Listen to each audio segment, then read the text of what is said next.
And it's a very important conversation this morning. We're tackling an issue that touches every family in Ghana. We're talking about exam malpractice. Now, every year, the BEC and WASI are overshadowed by leaked papers, cheating, impersonation, and even collusion involving some teachers and parents. And the numbers are staggering. And I gave you the numbers a few minutes ago. A research was done between 2018 to 2021, and it showed that over 800,000, yes, 800,000 exam malpractices were recorded. And that is very, very staggering. Now, just last year, I think WAEC cancelled more than 4,000 subject results and withheld results from over 300 schools, entire schools, I mean.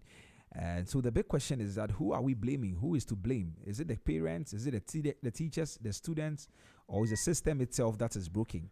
And that is what we're talking about this morning. To unpack this, I'm joined by the country director of exam at Exam Ethics Marshals International, Dr. Kofi Ashiboe, I hope I got that right, Ashiboe-Mensah, and also Professor Gabriel Eshun, who is a professor of tourism and management from the university or other university of Johannesburg. Good morning. Good morning. Yeah, good morning. Right. Thank you very much for making time. Doc, I hope I got your name right. Ashiboe-Mensah, that is the correct pronunciation. Oh, okay. Ashiboe-Mensah. Thank you very much for making time this morning to join us on the Business Breakfast on Z. And Prof, it's been a while we spoke. Yes. How are you doing? I'm well. I hope you're doing well too. Yeah, great stuff. Yes. Kofi, Prof, nice good morning. Good morning. How are you doing as well? You all right? Thank you. Yep. Great stuff. All right, great. So we get into our conversation this morning, and I would like to start with you, Dr. Ashiboe-Mensah. Now, you are a director, in line with exam malpractice, and so you are the heart of this particular matter. How widespread is malpractice today in Ghana? Thank you very much for this opportunity for me to elaborate on the examination malpractices in Ghana. The figures are escalating every year. I don't know whether it is the number of students that we have these days as compared to what we were having when we were in school. But I also believe that technology is also causing a lot of these problems. But I beg to differ in the sense that those who send us the technology are not going through this kind of education that we are seeing in Ghana now. So I must be quick to say, if you ask me as an educationist, and I will tell you that most of the work that is supposed to be done in the educational industry is to be done by the teachers. So without any scientific base, I would say that 70% of work that is supposed to be done in our education or in our classrooms must be done by the teachers, 70%. And I always give 10% to the teacher, the student, 10% to the parents, and 10% to the government. Why do I say this? You see, teachers are the academics that are forming the students in the classroom. Right. They are the lead. They are the role model. They are the people that the students must look up to.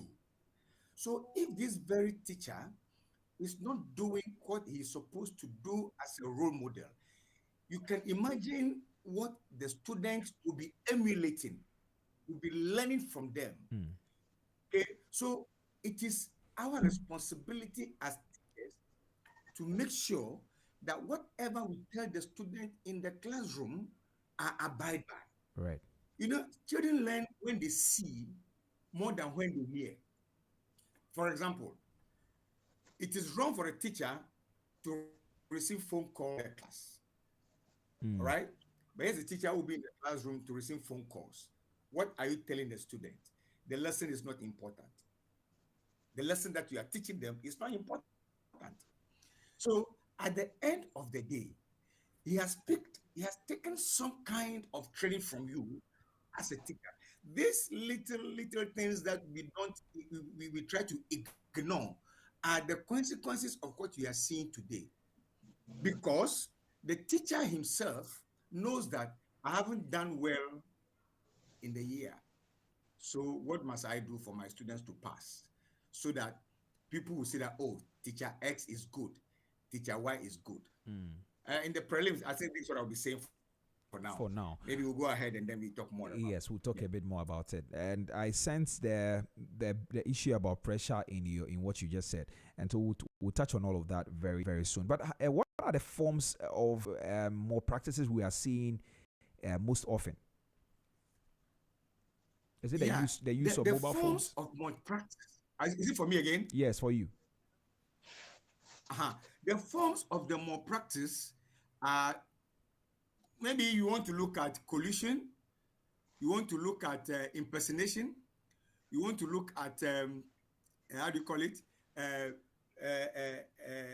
copying in the class, or the supervisor himself or the invigilator himself trying as much as possible to support you to be able to pass.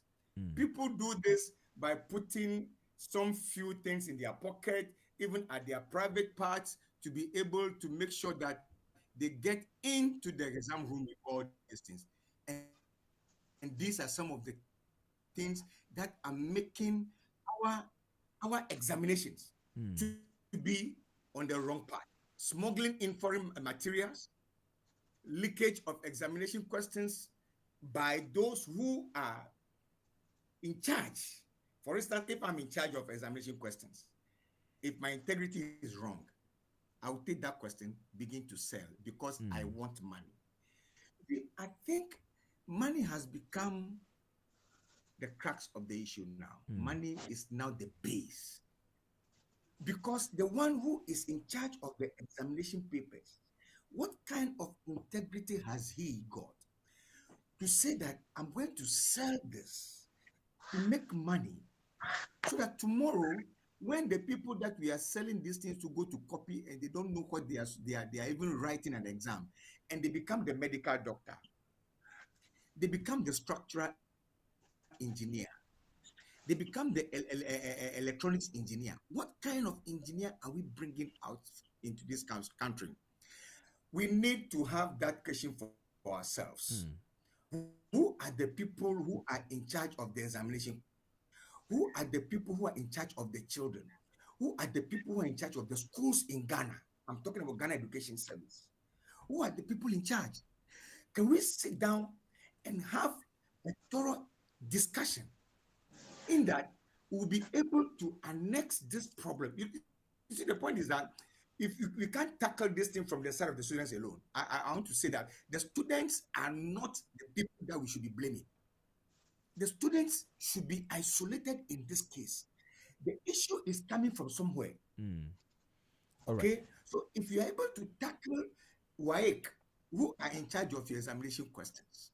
So if there is a leakage before exams, we ask those who are in charge. We send them, we bring them to book. Right. Whether whether you are the one or you are not the one, we should hold all of them responsible, my brother.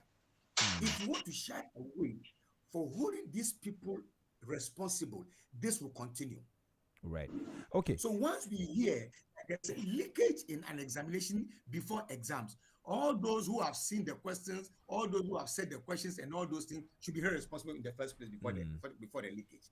They will take it up from there. They will move ahead for those invigilators who have been assisting the students in the examination halls. Once this is done, the student will not have his or her mind to say that, oh, even if I don't learn, my invigilator is going to help me. If I don't learn, the supervisor will let them to come in. If I don't learn, the police will be pretending to be sleeping. If I don't learn, my mother is going to give me money to go and buy the paper. If I don't learn, the private schools who would want to make the name will also go and be paying for them be writing this exam. These are the problems. So the student, for me, if you ask me, let's isolate them. Let's deal with the people who are in charge. Once we're able to tackle this thing from the root, my brother, will be out of this wars. Right. Okay. So you mentioned a lot of things. You mentioned collusion, impersonation, and all of that. Maybe for our listeners listening to us this morning, and I'm going to come to you, Prof, very soon. But for our listeners listening to us this morning, Doc, if you can tell us exactly how that's. I mean, those ones happen: the collusion and the impersonation. I think those are the quite foreign words that we. Impersonation for us, you are going to. This happens mainly in mathematics examinations. You want to go to the university, and the mathematics is what is worrying you. So you ask somebody who may look like you or not like you to go and sit in and write on your behalf. That's the impersonation. He is not a student of that school. He is not a candidate who registered for that examination, but he will go in with your name, not with his own name. He will go in and write the exam for you because he's a mathematician or he's good at maths. He will go to write for you. That is about the impersonation. Now, the smuggling of foreign materials like notebooks, phones, smartwatches, to the extent that where I was teaching before, I will not mention the name of the school. The students have devised a means. Not my all schools now. They will put the materials in the washroom. Then after 30 minutes, 1 hour, they will go to the washroom as if they are going to pee. Then they will go in there, at what is there for them to go back to the room and write. So what we did at that time was that when the exam starts, then we'll go to all the washrooms. Then we collect all the report from there. And whenever they go, they don't find anything. We did all those things. That's one of the smuggling things that we're talking about. One, the collusion is that you copy from your neighbor. The one beside you, you are copying from him. You are getting materials from him. And the invigilator may see you, but pretend not to see you. Because there has been an arrangement between the students and the invigilator. Sometimes to the extent that the invigilator even assists the students in this kind of act. Yeah. Now, some even decide to tattoo themselves. They write on their bodies, information on their thighs, information in their hands, so that when they go in there, they do all these kind of things. So you see, there are so many forms. This is not limited. There are so many forms of this engagement by our students, and also assisted by the teachers and the invigilators and supervisors. I see. All right. Thank you very much, Doc. Let me come to you, Prof. Prof. Eshun. Now, from your perspective, why does this problem keep recurring year after year? From what Doc just said, you could see that the problem is actually very widespread. Is it about exam pressure, like Doc tried to hint at some point, or does it reflect something deeper in our society? Thank you very much, and nice to come on Z Multimedia again. Yes, I think Dr. Mensah has highlighted some cardinal areas, underpinning the topic that we have about the more practices in our educational system in the country, and I think that was smashing.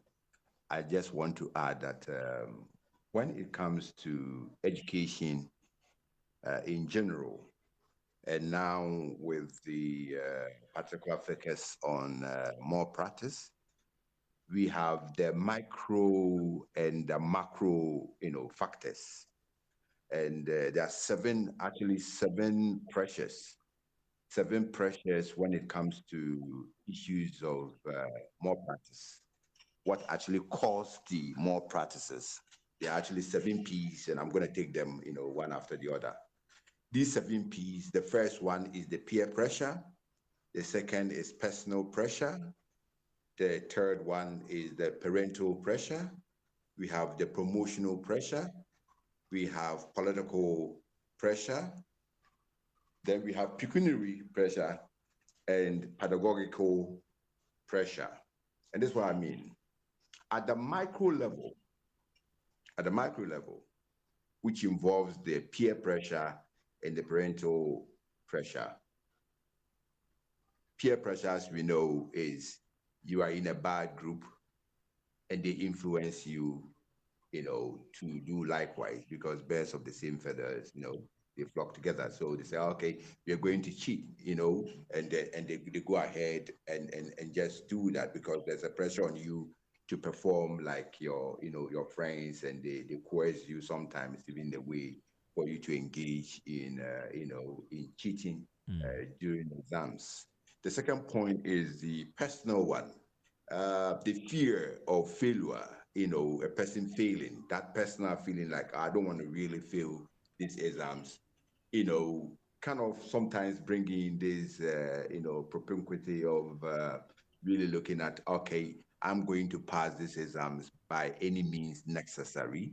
And by any means necessary means that they can resort to a lot of the stuff that the doctor has talked about, putting things on their bodies, you know, going with smart watches now, using some apps, any means necessary, and that is the personal thing, that people will do, writing on their bodies and all that. Those are the personal pressures, you yourself, on the skill, thinking, how do I get through these exams? By fair means or by unfair means. That's the personal pressure.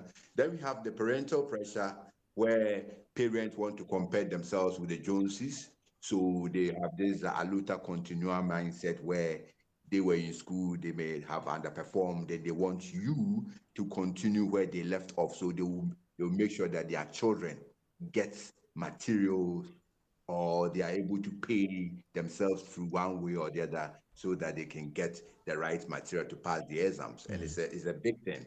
We have also what we call the, social status and the school symmetry syndrome in Ghana, where parents especially want to pride themselves that my children went to such and such schools, and that must happen Orleans, Orleans. Okay, they're going to do everything to make sure that so their children really become relics, where they actually take much joy in the fact that, oh, my children are in these schools and they are going to do everything possible to really get it done, and that has become the big thing. The parental pressure is a big thing. Sometimes the way the parent will also put pressure on the children, it can be so horrendous. So at the end of the day, the children will feel like, okay, if you want me to do this, I'm going to do it, and that's what happened, So parental pressure is a big, big, big, big thing. Then we have the promotional pressure. The promotional pressure is that a lot, especially for example, the private schools, they need their success rate to be able to promote their schools. Okay. And to do that, they are going to cut corners to ensure that they are able to get the, the bragging right grades, whether by fair means or unfair means. Okay. And that promotional pressure is a big, big, big, big thing because it helps people to enroll into their schools. Then we have the pecuniary pressure, and I think Dr. Mensah mentioned of it, where we talk about the fact that sometimes the teachers see the examination period as their reaping season, a season where their pockets should, sing of abundance. So it is a great joy for them, for them to partake in any spoils that they can, whether surreptitiously or, overtly. They're going to engage that. Sometimes just not even an individual activity. There, there, there can be a case where they say show gestures to teachers and invigilators, and they can even add that one to the school fees, where, it is a way of trying to, lubricate the hands of the invigilators and all those who are in charge of the examination. Then the penultimate one is the political pressure, where changes in policies without adequate infrastructural and human resource requirements and availability are gateways for more practices. The competition among the top schools in the country too is a subtle thing. For example, all the big schools in the country, sometimes they engage in their own kind of politics as well to ensure that they maintain the status quo that they have. So the political can come from the the governmental, the parastatal, right down to the institutional level, dynamics as well. And the last one is the pedagogical pressures. And that fact is that the current education in Africa has yet to be decolonized. We are teaching students to be aliens to themselves. And when people don't know themselves, then they can do anything because any road will lead them there. So we need to be able to move beyond the 3 R's, to what Kojiragi calls for the kind of education which is about the head, the heart, and the hand. That kind of holistic, education that helps them. In fact, if I'm supposed to use a Greek word, it's called paideia. And paideia is about the fact that education must have a moral standing. And where there is no discipline, we cannot move on. Where discipline take a back seat, be sure that more practice will take the front seat in our education. And the onus is on us for us to be able to let the student get to know that they are not there to chew and paw, to memorize and retrieve, but they are there to have critical thinking and understanding of subjects. And this means that teachers themselves must understand their subjects, because many of times we have a lot of teachers who are misfit for the educational system to start with, okay? And we need to be able to get the right people who are motivated to go beyond the educational material to inspire the student for them to go beyond what Paula Ferrer talks about as going beyond the depository, where the students are seen as if they are there for knowledge to be deposited in their minds. They are not there like that. They are there for them to be able to really critically be able to generate knowledge by themselves. So if a teacher goes to a classroom with a top-down approach that the students are having tabula rasa, there's nothing in their minds that they're going there to throw their mind. That teacher has stopped, being a teacher right from the word go, because there's no leadership and mentorship with that teacher going into the classroom to start with. So we need to be able to decolonize our curriculum, making sure that African contributors are part of it. Because when you go to a classroom and all you hear are foreign people, whites, Europeans, Americans, you name it. And they are the fathers of this, fathers of that, and this and that. And there's not even a mention of Ihotep, Mary Sigol, and any other area you mentioned about. Whilst our African contributors have been there, and we don't mention them, and we don't let them know their contribution to pedagogy, to knowledge creation, and epistemology, then at the end of the day, these students will feel like, oh, even this enterprise, we are not part of it because our fathers and our mothers are not part of it. So we need to really decolonize the whole educational system. Everybody from the top to the bottom must be involved in this. That is when we will have the liberation of the mind, because the liberation of the mind is going to come from a strong foundation, and that foundation comes from the African spirituality, which at the time, as I'm talking to you now, is almost absent in our educational system. I see, Doc, you mentioned a lot of things, and I like how you break everything down. I mean, from peer pressure to personal, parental, the 7Ps and all of that. Very interesting things. Now, but so it also adds to the fact that there is something deeper and very concerning in our society. From what you said. Now, let me come back to you, Dr. Ashiboe-Mensah. Now, many people blame students, and they say that, it's just the students that are not learning. How much of this problem involves parents, teachers, and even invigilators? I know that Doctor has tried to touch on that, but I may want to also hear from you on same.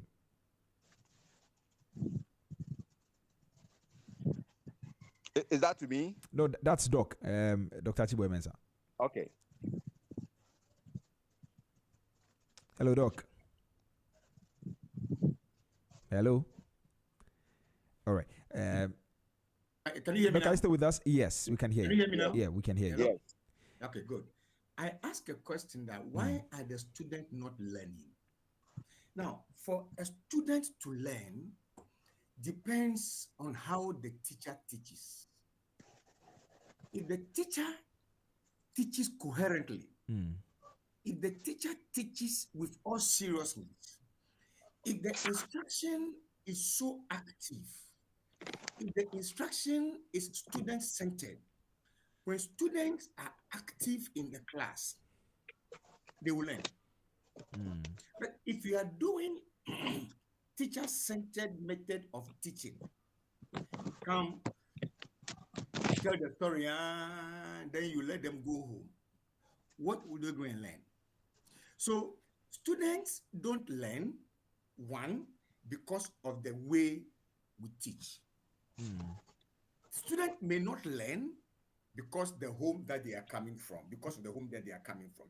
But I think that ultimately, despite the problems the student may face at home, be it financial, be it social, be it whatever form, when the student enters the class and the teacher is down to earth to be able to deliver, the student take the seriousness out of the teacher to be able to say that, the way my teacher is teaching, if I don't learn, I will be the loser. So students will become serious when they see how serious the teacher is. Now, let's come back to this. Why is the teacher also not serious? What are the problems that a teacher has? Socio-economic problem, unavailability of textbooks, domestic problem. What is it? But if you ask me, I will say that the main problem will be with their remuneration, their salary, the money they take home. Because I can tell you that almost all female teachers in Ghana, almost, I haven't done any scientific work. When they are going to school, they sell something. Not even, no, they have a second like a side venture. hustle. Yes, to be able to survive. Right. For instance, a teacher going to school will prepare some sobolo to go and sell to the students. So even if it is during classes and a student come to you, mommy, auntie, I want to buy sobolo, teacher will sell. Because he needs money to be able to take care of the family. What must the government do? Are we being paid the money that we are supposed to be paid? Are we being catered for us to be able to do what we are supposed to be doing? Now, let's take, for instance, the circuit supervisors who are supposed to go and be supervising these teachers in the classroom. What are the logistics that do these supervisors need to be able to move from school to school? In a circuit, there may be 30 schools. And the supervisor must be able to reach each of these schools to be able to supervise them. To see, is the teacher on track? Are the students learning? Are they doing the exercises? Are they on top of the job?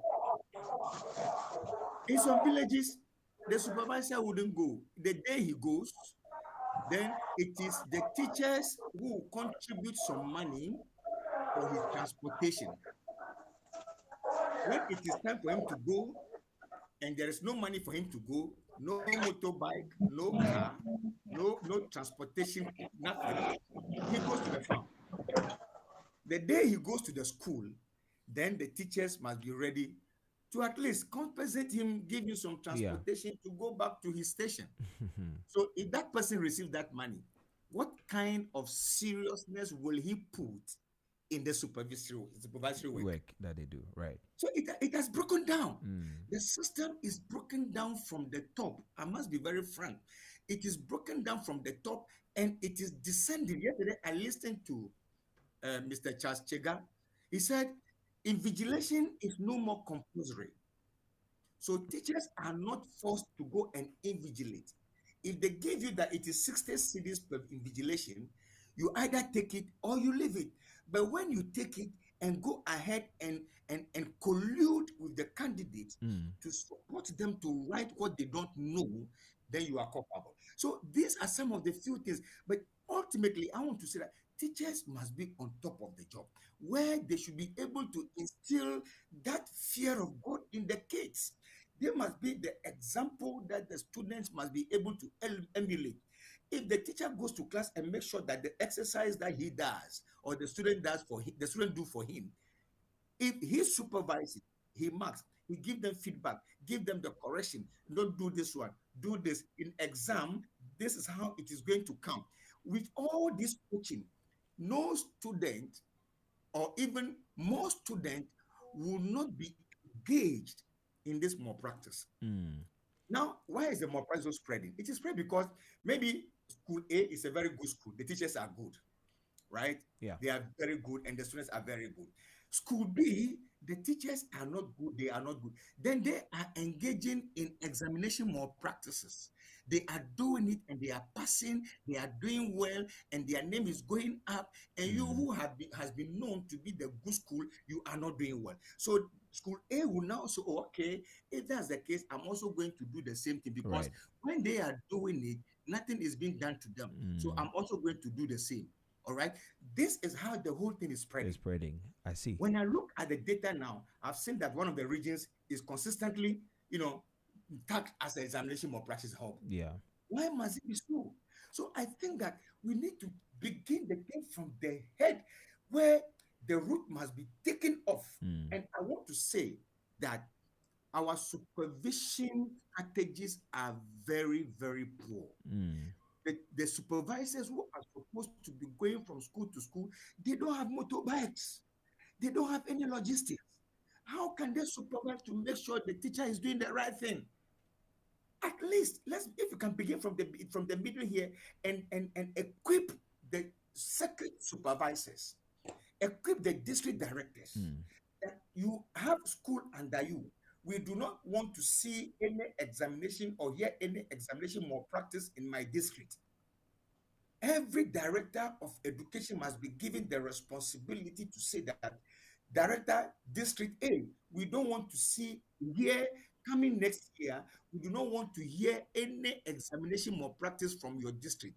We are going to provide you with all the logistics that you need to be able to perform. Any district that has done that has been known for examination malpractice in that district, the director will be held responsible. Be it private school, be it public school, this must be the way to go. There must be KPIs. If we don't go by this and want to go theoretically, my brother, I don't think we can fight this battle. Because this malpractice is escalating every year. Thinking it will reduce, it is not reducing, even to the universities. So for me, basic school examination malpractice is even becoming more than the secondary school, more than the university. So what kind of credits are we churning out? Right. Another angle I would want to go is that parents must be involved in their children's education. There must be some kind of relationship between the community, between the parents and the school, where parents are interested in what their children are doing in school. That doesn't happen from the onset. Then all of a sudden, you want to buy that child an examination paper. What kind of child are you training? There is the need for us to educate our parents as well. So parents must also be aware of the fact that whatever they are doing today is going to affect Ghana tomorrow. The doctor who is coming to look at you, who will come to diagnose you, will be giving you different medicine, and all of a sudden you will just go off. The structural engineer is supposed to know the quantity of material he is supposed to be able to build this thing. Will give us a building 2 days after it will collapse. These are the kind of people we are training. So I want to submit that this problem of examination malpractice, which we are handling as if a one-day-old or one-day-old baby, you don't want to touch people who are involved. You don't want to do this. I am maintaining my standard. If there is any examination malpractice or any leakage, there is leakage. There is leakage before exams. Those who pack, those who set, those who read, those who do whatever, all of them must be put in one bag and be dealt with. Right, and be dealt with. Well, exactly 31 minutes after 9. This is a business breakfast on Z. If you just tuned in this morning, we're having a conversation on the rising trend of exam malpractice. And the question we're asking is that who is to be, who is to be blamed? If you just joined the conversation, feel free to send us a text message. You want to add your voice to the conversation. I would really love to hear from you. Send us a WhatsApp on 0544321019, 0544321019. You can send us a text or a voice recording, and we will play that. You can as well call me on 03039566641, 03039566641. Would love to hear from you. We're streaming live on Facebook at ZFMGH and also on YouTube at Z Multimedia. You may want to drop a comment on those platforms and we will read them for you right here. Okay, we'll continue the conversation. I'm speaking to two gentlemen. I'm speaking to Dr. Kofi Ashiboe-Mensah. He is the country director of Exam Ethics Marshals International, and also Professor Gabriel Eshun. He's a professor of tourism management at the University of Johannesburg, and these are the two individuals we're talking to this morning. Now, let me come to you, Prof. Now, Prof, now some people argue that high-stakes exams like the BCE and the WASI we're writing creates that unhealthy pressure for the students and also for parents and some of the people that we've mentioned as stakeholders in all of this. Do you think that we should rethink how we assess our students? Yeah, definitely. Because the current education we have is bogus.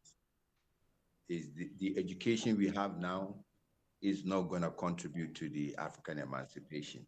Okay, you just have to travel to the European countries and America, you get to know that they've got a different perspective to the way in which they do their education.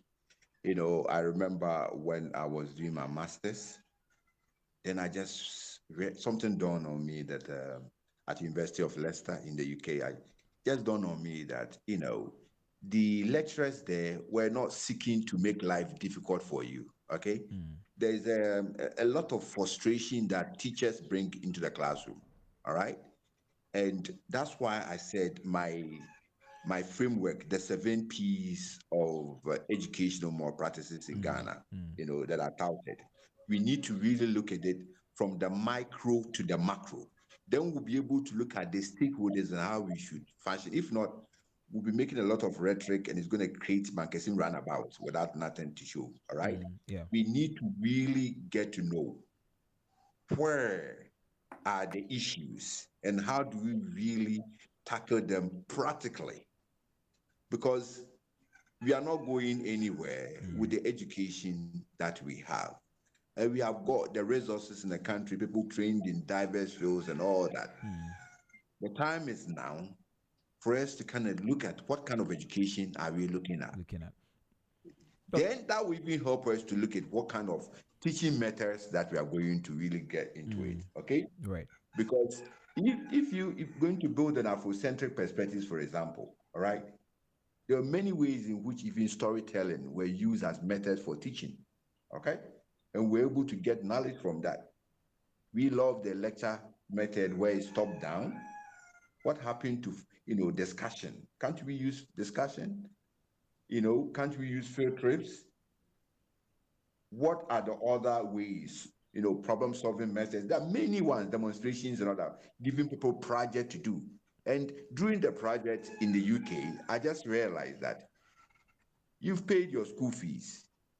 And are you just going to copy from your friends, or you're going to go to the library and then get material and then work, on your own project and be happy about the fact that you did that work by yourself?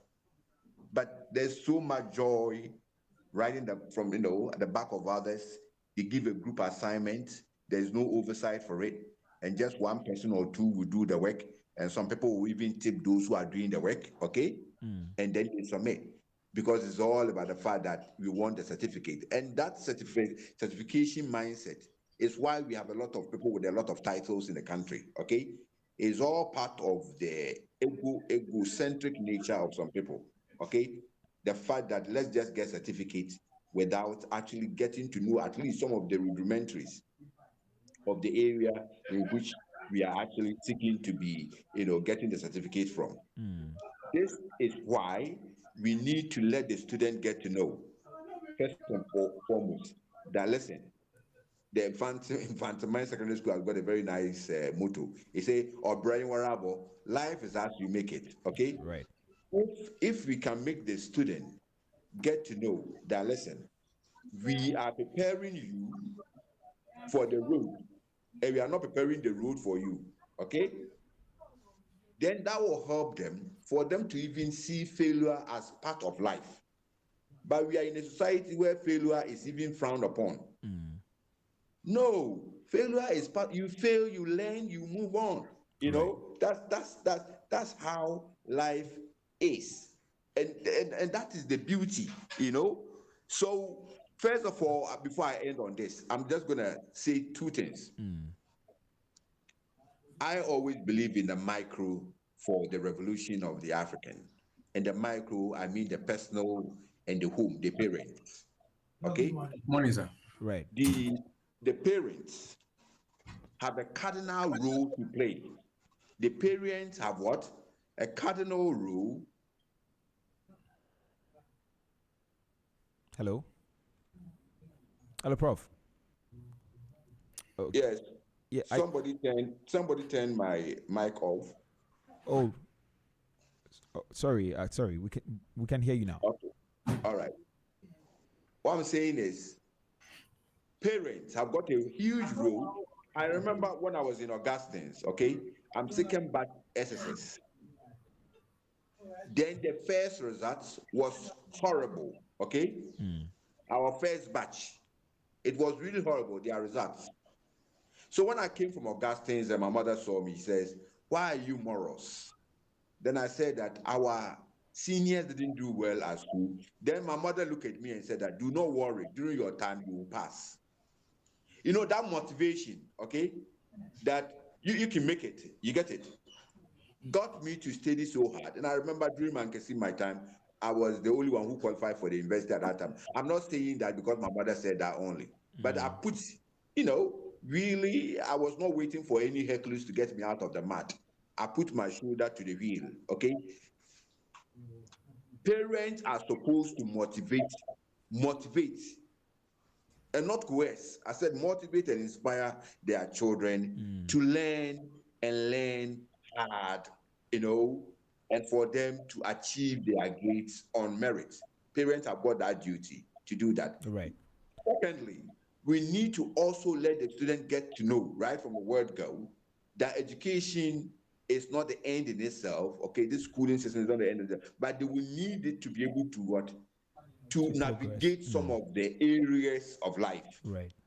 That reduces the pressure on them, as if they don't pass, that's the end of their lives. And we all know that there are ample, you know, examples in the world where people have not even excelled much in the educational, you know, field, but then they are able to make it. So let's be able to juggle that together whilst really motivating them for them to continue working hard, but at the same time not to also break their back, because you can easily, in you forcing them to really work hard and hard and hard, it can have corporal, effect on them, as well as even social. That's why some people, like I said earlier, they are able to do that. As for the teachers, I think Dr. Mensah has highlighted on that. It's more at the micro level. We need to be able to really look at the teachers and see, because teachers are the prime scorchers of every society. Right. If you ignore teachers, we are not going anywhere in our society. But who is a teacher?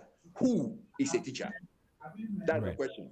And what is their mandate? What kind of teachers are we actually churning out for the country? And what kind of knowledge base are they standing on? What is their frame of epistemology? What kind of knowledge is in their head? And how are they leveraging that knowledge in the classrooms? That is very important, because a teacher can be as dangerous as Hitler in the classroom when the gadget up there, it is not in congruity with the African emancipation agenda. All right, Prof, thank you very much. I wanted us to also focus a bit more on the assessment process. let me bring Doc into the conversation now. Doc, what do you think we should be doing in terms of assessment? Because, like I said, some people think that the BC and WASI, is what actually creates the pressure that we are experiencing. Or I mean, that fuels the malpractice we are seeing. Do you think we should change how we assess the students in entirety? Thank you very much. Our educational industry is evolving. A lot of things are changing. When I was in school, there was nothing like continuous assessment. Why the continuous assessment? The continuous assessment is to bring the skills out of the child. The child must attain some kind of skills where that kind of assessment will involve some practicals. All right. So the continuous assessment has come to stay to be able to support the final result. I remember when I was in University of Cape Coast, my seniors were the last batch who wrote, you call it Bubra. You write it, you go the whole of the year, you not write any exam, only test. Then at the end of the year, you write exams. And it's all over 100%. Now it has changed, where we are doing the semester system with the continuous assessment, where the student is required to do a lot of project work, to do a lot of assignment on his own, to practice the work that is being taught, and the 70% is the end of the exam. For me, I don't see anything wrong with this, but the problem here is that the teachers are defeating the purpose of the continuous assessment. I don't know whether it's by design that even in WAEC, I learned WAEC before then, they factor in some continuous assessment in the final exam that they write. But that is non-existent now. Why? Because teachers that give the marks, just give marks to the student without they going through the assessment that is supposed to be done for that component to be incorporated in the final exam of the child. We have abused it. So it's still now over 100%. So teachers, again, are at the center of this education. And I think that there's a need for an educational revolution. Educational revolution in the sense that parents, teachers, policymakers, community must come together and find a solution to this problem. The assessment that we have today, for me, is not a bad one. Sometimes in the university or in the university, you see that it's continuous assessment. You look at a person who doesn't even come to exams. You give him some mark. That's the thing, just to make sure that you cushion him or her to pass the exam. Meanwhile, if you compare the continuous assessment result, which the students seem to have high, it's not comparable to the end of year, end of semester result. Let's say the person has about 25/30 in assessment. Then the end of result is 15/70 or 15/60. What is the correlation? So you know for sure that, oh no, this guy, the continuous assessment does not reflect what is done in the exams. So we need to come to an understanding the responsibility that is on the teachers. All teachers of all levels of education. The assessment we have now is not bad. It's okay. Some students are doing it 40 for continuous assessment, 60 for end of exams. But we have something we call the CBT, where it is 70 for continuous assessment and then 30 for the end of year exams. So we need to look at all this and see how we can do this thing to be okay. But I can tell you that if we don't restructure the system where we all come together as teachers, as parents, as policymakers, to be able to fashion a way where we will be able to put this kind of assessment in the right perspective, we'll be dealing with this thing on and on and on and on and on. So we cannot say that the assessment that we have today, for me, that is my perspective, is bad. Yeah, this is what they are doing outside Ghana, and they are doing it well. So we are giving too much face to this kind of exams. Right. The student hasn't got an assessment result very well. You add some mark to it for him to be able to pass the final exam. These are the problems that we are having. If we can stick to the rules and the regulations and make sure that our integrity is taken into consideration to be able to make all these things work, my brother, we'll be getting away from this malpractice. You see, again, if you ask me, like I mentioned earlier on, teachers need to be cushioned. Right. The remuneration for teachers are just too bad. Let's try and do something for them so that there must even be a KPIs for teachers. If you're in the classroom, your head teacher must give you a KPI. But these things are not in place. We are only doing a wholesale teaching. We are only doing some kind of teaching at the end of the month. We take our money, we take our salary. We pretend to be working, and the government pretend to be paying us. Right. So very, very, very interesting things. I have some messages coming through, so let me just read them quickly, and then we can continue the conversation. We'll talk about the impact, and then maybe we'll wrap up with some solutions, and then we can go. Now, this one is coming from Nanaya from Abilinque. He says, "Good morning, Zed. Another feather in your cup. This is a very important subject which requires a more detailed national debate. My only addition is that we must look at the role of parents critically.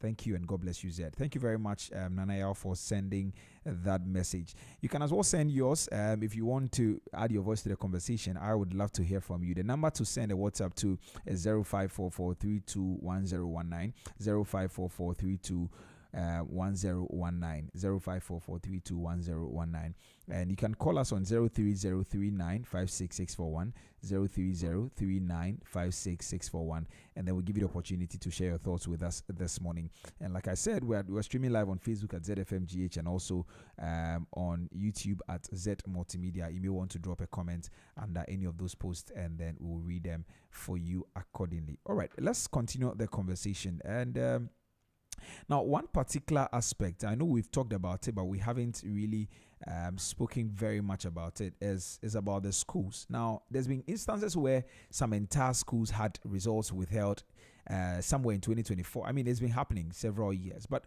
what does this really say about institutional responsibility? And I'll throw this to you, Prof. Eshun.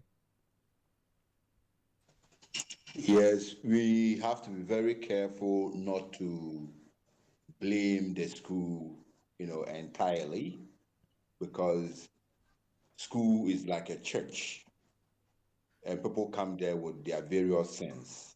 Okay, so in as much as the school proprietor or owner and the teachers may be, doing their best to ensure that issues of cheating in exams are, reduced or altogether eradicated, students can come in and mess up, the whole process.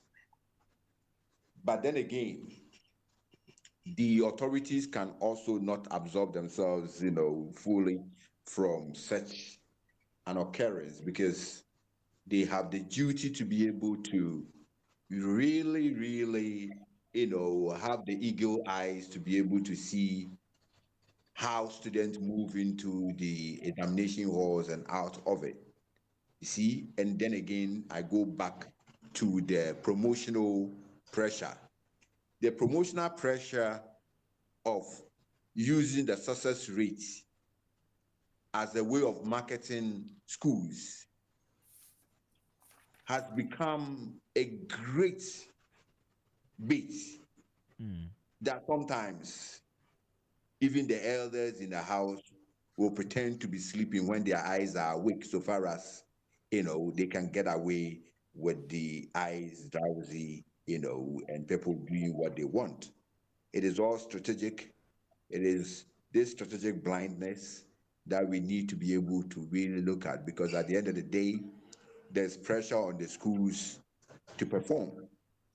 But the question that remains is, why would we like to prepare a smooth route for students,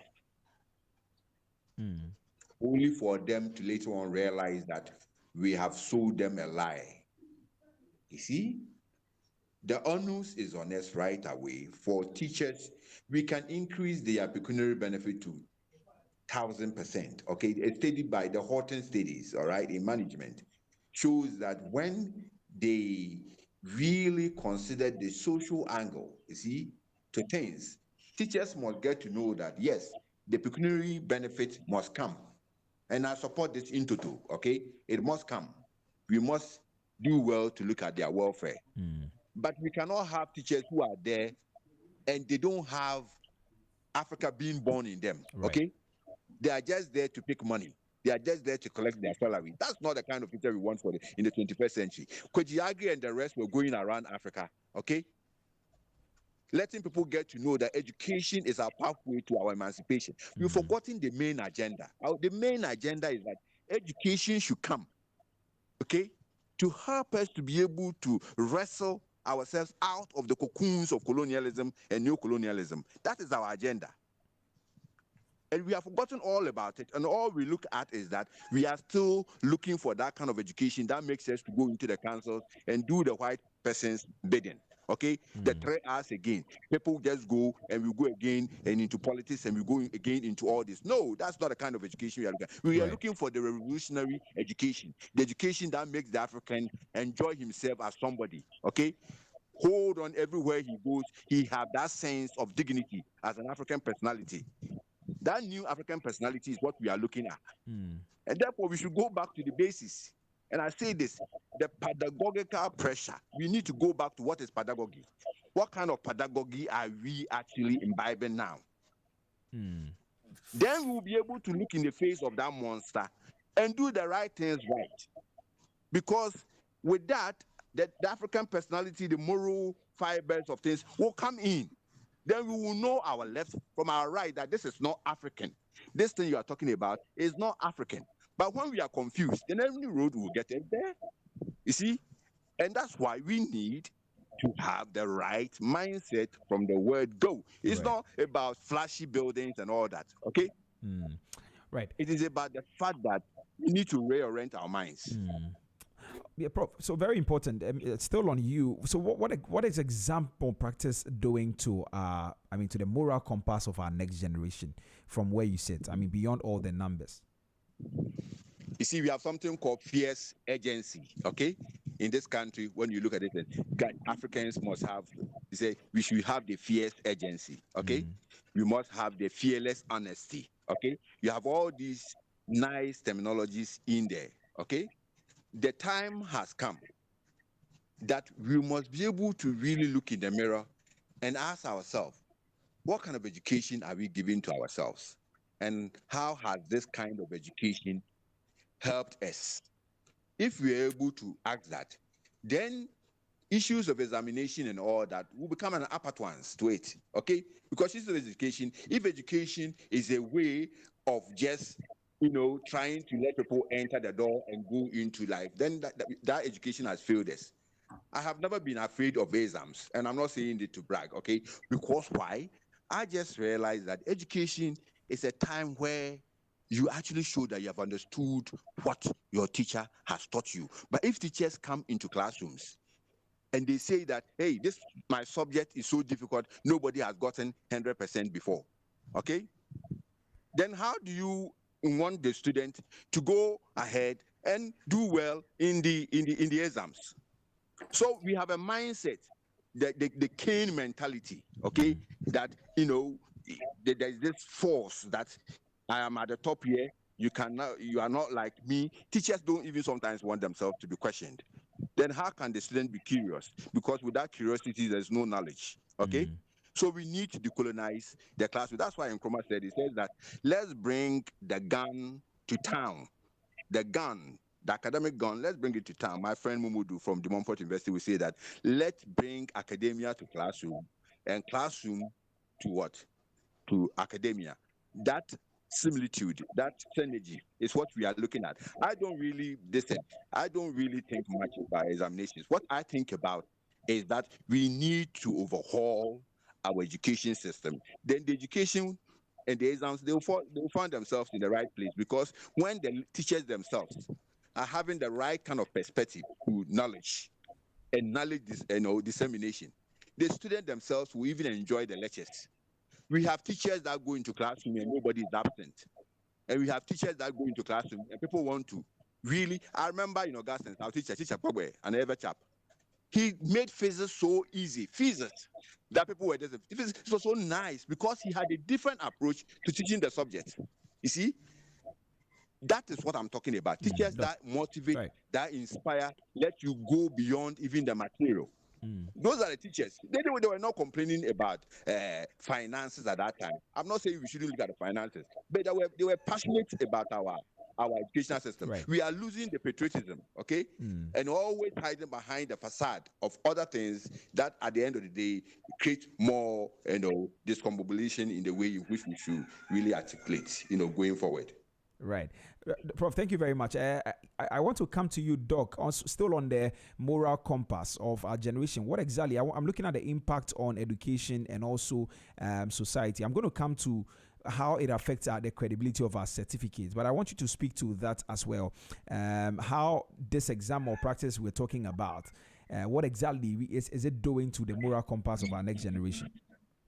Yeah, thank you very much. I remember in 2008, when I started exam ethics marshals. This exam ethics marshals is coming from Nigeria. I have a Nigerian friend who came in here, and we registered this NGO, and we were going from school to schools to educate the students on exams, how they can ethically write the exams. I went to schools like Accra Girls, Labone, St. Mary's, Lulubi, Ola, Mauku. I went to school with my own funds. I went there to just talk to them about examination malpractice and what they're not supposed to be doing. But later on, I thought that no, this malpractice can only be cemented. A teacher is also have some knowledge about what he or she must be doing in the classroom. So what I did was that I was going around from school to school to be training the teachers. The first place I went to train teachers was in Ketunov in 2018, I think so, when I started training the teachers as to how they can teach. And the module I was using that time was effective teaching for classroom management. Effective teaching for classroom management. Now, that module has metaphors into effective teaching for cognitive learning. And I use this module for all levels of teachers. The university, I did that for a lot of universities in Ghana. Even Saturday, I'll be doing one for another university this very Saturday, where teachers will be gathered and we'll take them through how to teach effectively for the students to learn. The situation where a teacher will enter the class and the students are aware that, wow, this teacher, I don't want to miss his lesson. So they are always there before you come. Once you enter the classroom, they are all ready for you. Unlike a teacher who, even in the classroom, he is in the class, but students are not even serious in the class. That is the kind of thing that we were doing. So I decided to now delve into training teachers, and I can tell you on authority that I've trained more than 30,000 teachers in the whole country. I was in Asankagwa, I was in Kumasi. I went. The only region I've not been to is Upper West and Upper East that I've not been to. So it means that there is a lot of things that the teacher must know. Now, let us also remember that the students we are bringing up, we have something called formative and summative assessment. Now, the formative assessment has to do about how the teachers or the school is trying to form the students. The student who is coming to the class has a behavior, has an attitude, which is not conformable to society. So he or she comes to the school, then with your education, with your direction, with your teaching, you are trying to form him or her to be able to meet what society demands. So that is where you do all this assessment, these curricular activities, and all this kind of thing. That the child must be confident in all aspects of this educational life that it's having. Right. So teachers must be at the center of this kind of thing that we are all trying to yearn for. Okay. And again, this moral aspect can also come when the parents are deeply involved. Right. They must be deeply involved positively. not a parent. An example in Nigeria was that a teacher was beaten on the vice principal was beaten in Nigeria because he did not allow a parent's son to copy in the exams. Can you imagine the kind of negative support that parents are giving to their children? So I am advocating for educational revolution where all stakeholders must be brought under one umbrella, under one roof. What must we do? What must you, the parent, do? The teacher, what must you do? Government, what must you also be doing for our teachers? For the number of students in a particular classroom, the overcrowding in our classroom, that is also a problem for the teacher, that he or she may not have a clear eyes on the students as they are in the class and they are learning. So all these things has come together as a way of trying to revolutionize whatever we are talking about today, to make our students responsible tomorrow when they take over the realms, the instruction of this country in the near future. Right. Okay, Doc, thank you very much. Our time. So I humbly plead that we keep the answers quite short so that we can touch on a few other things before we go. We have some few minutes.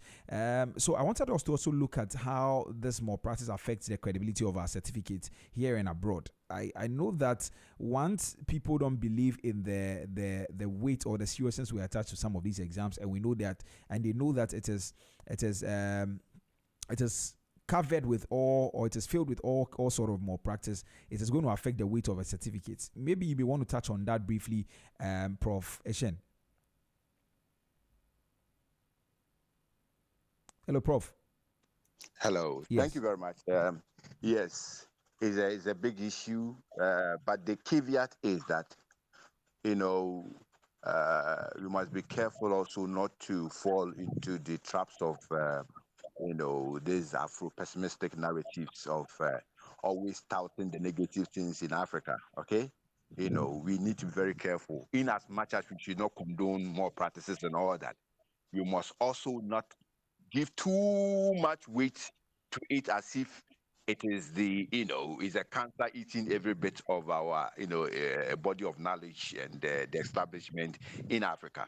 We have to be cautious about that because there's too much narratives that at the end of the day feed the monsters of the Western media. And we need to be very calculative when it comes to how we even brand ourselves internationally, okay?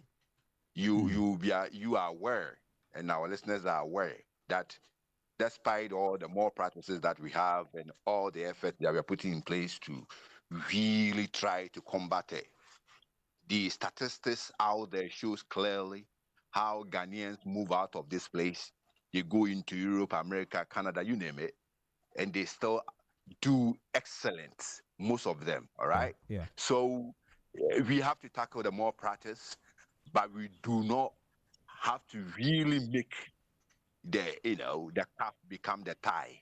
Let's be circumspect in terms of how we project our image out there. Right. To me, Ghana has always been at the forefront of education in Africa. We have sometimes allow ourselves to lag behind a bit and all that, but the onus is on us for us not to allow ourselves to be wallowing in the issue of these more practices. We have to have a way of addressing them, right. Strategically alongside the good narrative that we have to put out there. Okay, right. So maybe we'll wrap up now. And my last question, do you think that we need some stronger punishment, naming and shaming schools, some harsher sanctions for teachers, and even legal consequences for parents? Do you think that we need that? Prof, you can touch on that, and then that we'll end with Doc. No, I don't subscribe to that. What we need, is to be able to do schools that are actually targeted and to like what Dr. Mensah is actually doing. You see, it is high time that we, on a more proactive way, engage the schools, involve the right stakeholders for them to see that, we need a pragmatic way forward for addressing this. Naming and shaming and all these things will be a palliative. rather than a substantive issue of addressing it. Because at the end of the day, people will not actually be acting out of the soul. They'll be acting out of the mind, you see? And we need to be able to touch the African soul and let them know that we are the sun and we must rise in the right moral cadence. I see. Doc, do you agree? Hello, Doc. Hello. Yes, I would want to disagree with Prof. Yeah. On this call, that if school A is noted for doing this malpractice bit, we shouldn't mention the name of the school. Now, if we refuse to mention the name of the school, how would that school decide to stop what he is doing? Yes, I like the submission that Prof made to the fact that he likes what I am doing to the schools, and we will have to go about doing those things to all schools. The question is, how many schools will be ready to undergo this kind of training? I can tell you on authority that when I went to some private schools to deliver this kind of training to them, they are afraid of the fact that if they are trained, they will go away with the training they have given them. So they don't go for this kind of training, you know? So these are some of the problems. And I think that, like I said earlier on, every district director must be given a KPI. All schools under the district must be under the watch of the director. That going forward, we do not want to hear any examination malpractice coming from any schools in your district. So the director should be given the resources, the logistics to be able to do what he or she can do to be able to minimize this canker. When this is done, I believe that that director who does well must be rewarded. Must be rewarded. Let's look at the past result, the past record. What was it? What is it now? Has the director done well by making sure that all schools in the district are taken care of? Once that is done, I think we'll be doing a lot of good to our schools, to our students, and to ourselves in the future. Because I do not want to be on my sick bed or somewhere. Then they will bring a doctor to come and make me to survive. Then he will end up killing me. That kind of thing must be. We need to check it out from the system. So if schools do not want to be named and shamed, the school must also understand that school must stop whatever they are doing. Yeah. Yeah, and how about the legal consequences for parents? Or you don't think we should bring them into the conversation? Because they have been like we've agreed that they are also stakeholders in all of this, and they tend to play. I don't even know. What's your name, sir? Nii Trebi. Come again? Nii Trebi.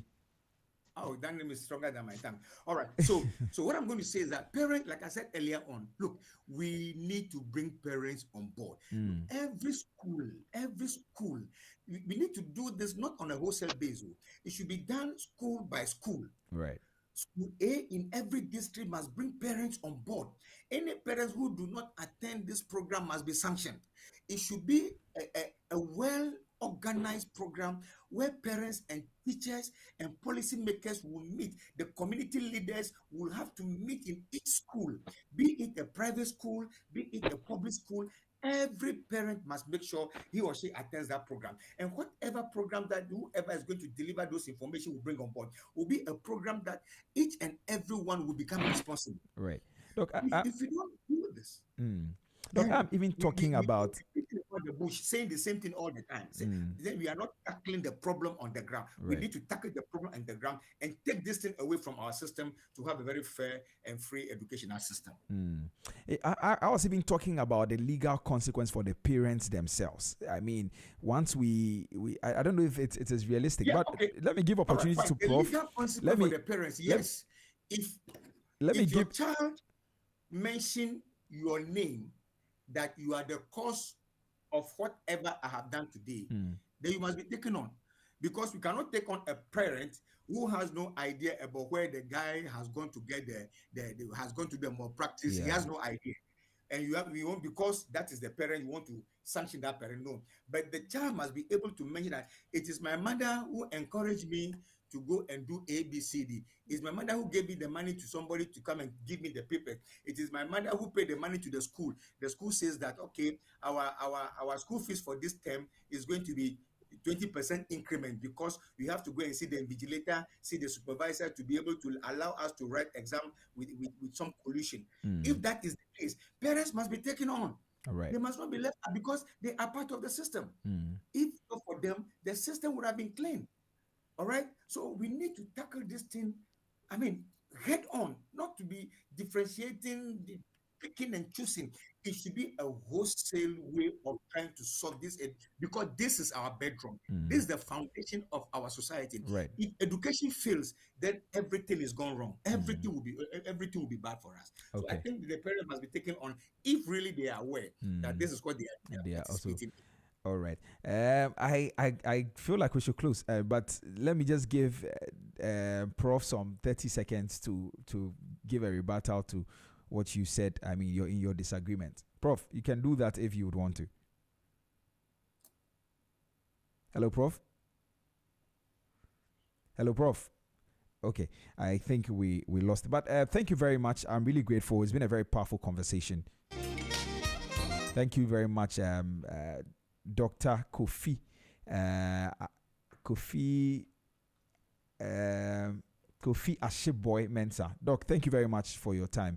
And also, Prof, thank you very much for making time to join us this morning. Hello? All right. So, like I said, it's been a very powerful conversation this morning. And this morning, we've peeled back the layers of exam malpractice in Ghana. We talked about its causes, the consequence, and the urgent need for solutions.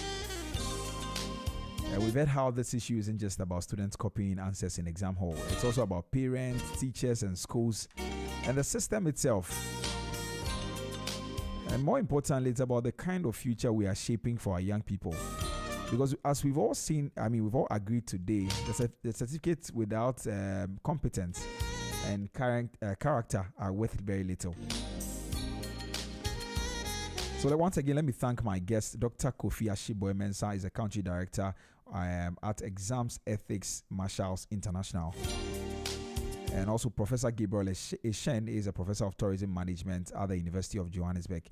And these two gentlemen joined me this morning. Thank you very much for your time and for your insights. And thank you to our listeners. Thank you for staying with us and sharing your thoughts with us this morning.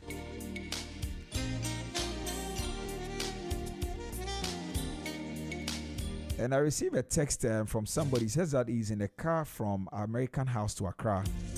And they have tuned into Z101.9 FM.